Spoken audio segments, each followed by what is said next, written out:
तो नमस्कार जी। आज हम लोग क्लास 10th के संस्कृत के चैप्टर नंबर 1 को पढ़ने वाले हैं, जिसका नाम मंगलम पाठ है।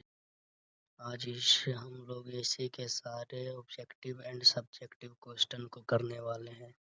अगर आप लोग जितने भी बताएंगे इसमें ऑब्जेक्टिव और सब्जेक्टिव को पढ़ लेंगे तो आपका 5 अंक फिक्स हो जाएगा। आप लोग जितने आज हम क्वेश्चन को बताएंगे तो आप बढ़िया से याद कर लेते हैं तो आपका 5 अंक बिल्कुल फिक्स हो जाएगा। तो चलिए हम लोग क्लास को शुरू करते हैं। तो मंगलम पाठ के लेखक का नाम है महर्षि वेद व्यास। यह पाठ को उपनिषद से लिया गया है। उपनिषद की कुल संख्या 108 है। चलिए हम लोग पहले क्वेश्चन को पढ़ लेते हैं, उसके बाद साथ साथ ही क्वेश्चन को बनाते भी जाएंगे। क्वेश्चन नंबर 1 है, मंगलम पाठ के लेखक महर्षि वेद व्यास है। इसमें क्या है, मंगलम पाठ के लेखक कौन है, तो महर्षि वेद व्यास। मंगलम पाठ में कुल 5 मंत्र है जो 4 उपनिषद से लिए गए हैं। आपसे पूछे जाएंगे एग्जाम में मंगलम पाठ में कुल कितने मंत्र है, तो 5। कितने उपनिषद से लिए गए हैं, तो 4। अगला क्वेश्चन है हम लोग का, मंगलम पाठ पद्यात्मक रूप में है। तो मंगलम पाठ किस रूप में है, पद्यात्मक रूप में। अगला है, उपनिषद दर्शन शास्त्र का सिद्धांत प्रकट करता है। तो उपनिषद किसका सिद्धांत प्रकट करता है, दर्शन शास्त्र का। इसका दर्शन शास्त्र का सिद्धांत प्रकट करता है। उपनिषद का रचनाकार वेद व्यास है। उपनिषद का रचनाकार कौन है, तो वेद व्यास। उपनिषद वैदिक साहित्य का अंतिम भाग है। उपनिषद किसका वैदिक अंतिम भाग है, तो वैदिक साहित्य का अंतिम भाग है।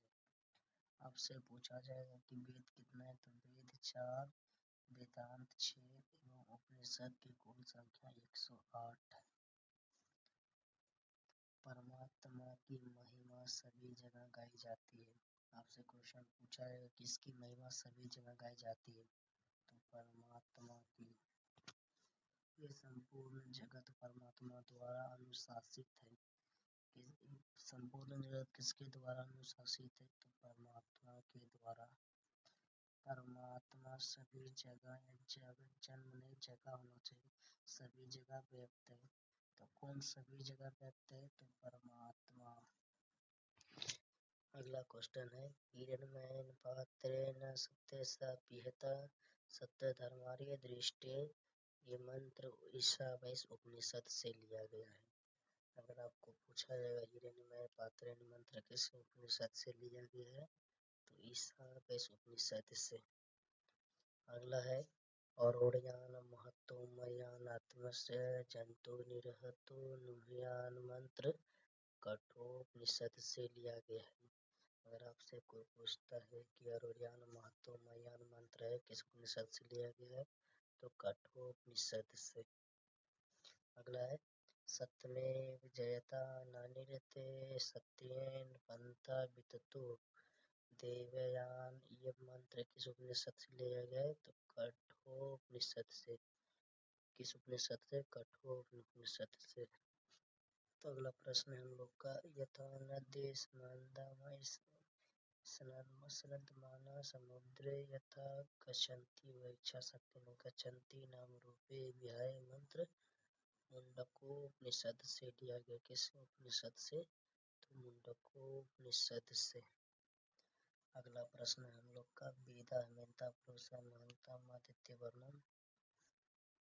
आदित्य वर्णम पंथा विधेयत नाग्य श्वेता स्वर नामक उपनिषद से लिया गया है। आपसे अगर पूछा जाए कि वेदा मेधा पुरुषा महंतम उपनिषद किससे लिया गया है, तो श्वेताश्वर उपनिषद से लिया गया।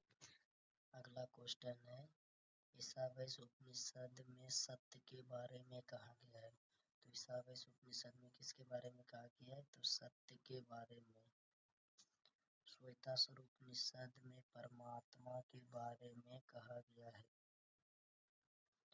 तो श्वेतासुर उपनिषद में किसके बारे में कहा गया है? तो परमात्मा के बारे में। कठोर उपनिषद में मोक्ष के बारे में कहा गया है। कठोर उपनिषद में किसके बारे में कहा गया है? तो मोक्ष के बारे में। हम लोग का अगला क्वेश्चन है, सत्य का मुख स्वर्णमय पात्र से या हिरणमय पात्र से ढका हुआ है? सत्य का मुख किस पात्र से ढका है? स्वर्णमय या हिरणमय पात्र से।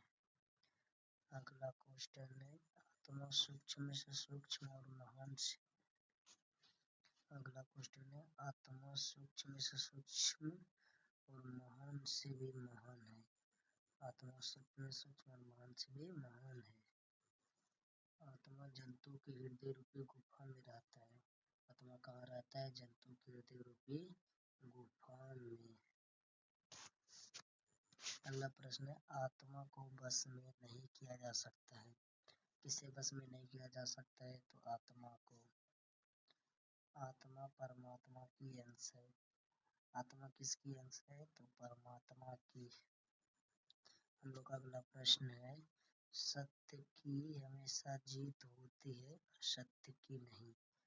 किसकी हमेशा जीत होती है? तो सत्य की। किसकी हार होती है? असत्य की। सत्य से देवलोक का रास्ता प्रशस्त होता है। आपसे पूछा जाएगा देवलोक का रास्ता किससे प्रशस्त होता है? तो सत्य से। अगला प्रश्न है, सत्य धर्म की प्राप्ति के लिए स्वर्ण पात्र को हटा देना चाहिए। आपसे पूछा जाएगा कि सत्य धर्म की प्राप्ति के लिए किसे हटा देना चाहिए? तो स्वर्णमय पात्र को। किसे? स्वर्णमय पात्र को। अगला प्रश्न है, सत्य ही सबसे बड़ा खजाना है। आपसे पूछा जाएगा सबसे बड़ा खजाना क्या है? तो सत्य। सबसे बड़ा खजाना क्या है? सत्य। विद्वान शोक रहित होकर परमात्मा को देखते हैं। विद्वान शोक रहित होकर किसे देखते हैं? तो परमात्मा को। अगला प्रश्न है, ईश्वर सत्य है। तो आपसे पूछा जाएगा क्या सत्य है? तो ईश्वर ही सत्य है। अगला प्रश्न है, विद्यमान इंद्रियों के प्रभाव से शौक रहित होता है। आपसे पूछा जाएगा विद्यमान किसके प्रभाव से शौक रहित होते हैं? तो इंद्रियों के प्रभाव से।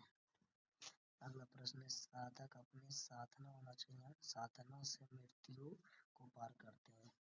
आपसे पूछा जाएगा साधक किससे मृत्यु पार करते हैं? तो अपना साधना से मृत्यु को पार करते हैं। अगला प्रश्न, सत्यमेव जयते मुंडको उपनिषद का मूल मंत्र है।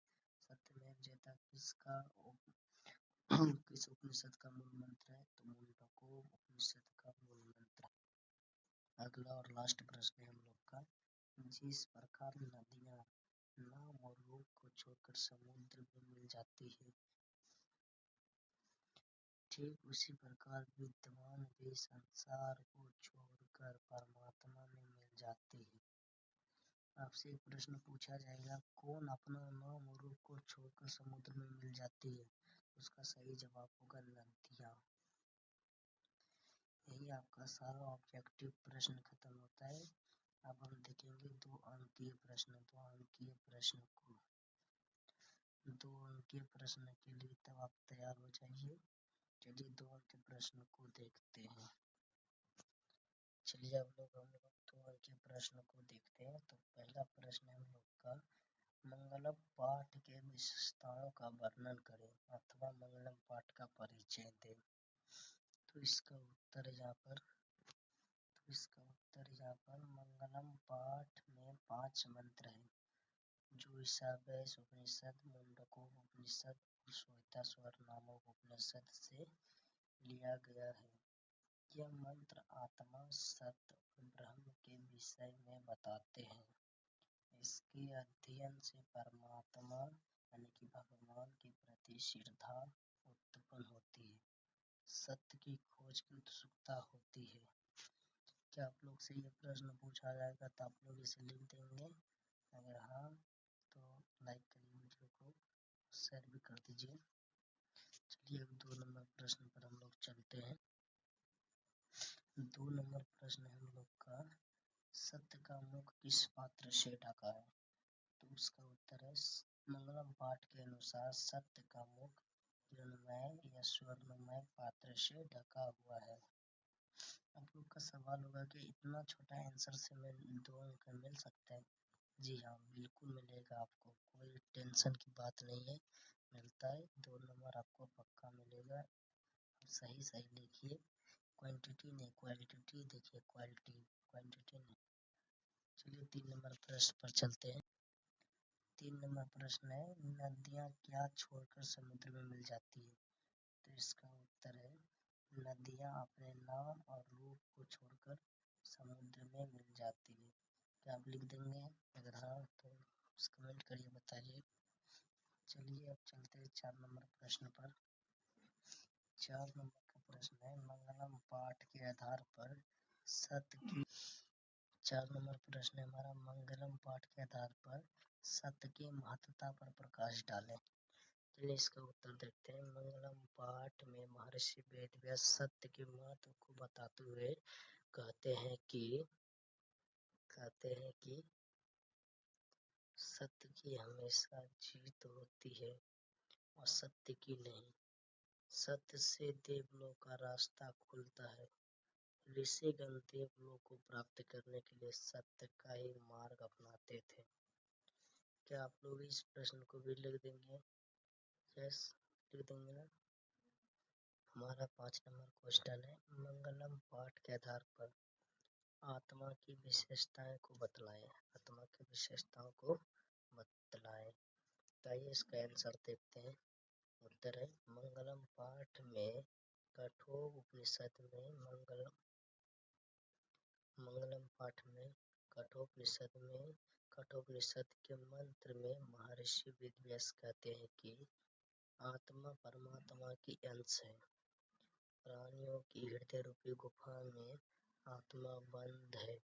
आत्मा सूक्ष्म और महान से भी महान है। इस आत्मा को बस में नहीं किया जा सकता है। क्या आप आत्मा की विशेषताओं को बतला देंगे? तो लिखिए यस। तो बढ़े अगले क्वेश्चन पे। चलिए 6 नंबर क्वेश्चन पर चलते हैं। क्वेश्चन नंबर 6 हम लोग का, महान लोग संसार रूपी सागर को कैसे पार करते हैं? तो क्वेश्चन है महान लोग संसार रूपी सागर को कैसे पार करते हैं? तो इसका उत्तर है महर्षि वेदव्यास कहते हैं कि ईश्वर ही प्रकाश का पुंज है। उन्हीं के भव्य दर्शन से सारा संसार आलोकित होता है। ज्ञानी लोग उसी ईश्वर को जानकर सांसारिक विषय वासनाओं से मुक्ति पाते हैं। इसके अलावा दूसरा कोई रास्ता नहीं है। पुंज का अर्थ होता है प्रकाश का किरण। सांसारिक विषय वासनाओं का अर्थ होता है मोह माया। क्या है? मोह माया। चलिए हम लोग 7 नंबर क्वेश्चन को देखते हैं। 7 नंबर क्वेश्चन में क्या है? 7 नंबर क्वेश्चन है, उपनिषदों को आध्यात्मिक ग्रंथ क्यों कहा जाता है? उपनिषद को आध्यात्मिक ग्रंथ क्यों कहा जाता है? तो इसका सही उत्तर है उपनिषद को आध्यात्मिक ग्रंथ इसलिए कहा जाता है। उपनिषद को आध्यात्मिक ग्रंथ इसलिए कहा जाता है क्योंकि यह आत्मा और परमात्मा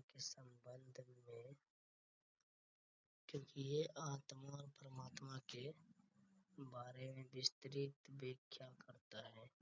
परमात्मा संपूर्ण संसार में शांति स्थापित